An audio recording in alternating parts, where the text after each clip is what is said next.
拉掉这个位置。今天朱胜有给，哇，这球漂亮。这个半局郑凯文连标2张老 K， 最后决胜球还会放在比较接近外线。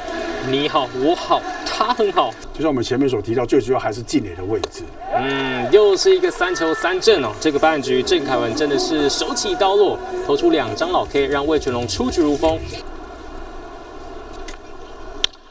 打击出去，结果一个弹跳球被郑凯文接到，自己传向一垒，结束了魏全龙在4局上半的攻势。打击出去，刚好就找上了游击手岳东华，接球稳稳的传一垒，没问题，非常优秀，接近完美的一个投球表现。再来一个变化球，让吴东荣是挥棒落空，遭到了3振，今天也投出了第5 K 了。郑凯文对上曾陶荣，第3部曲，谁能够下到最后？这球好球进垒，打者是站着不动，遭到了3振。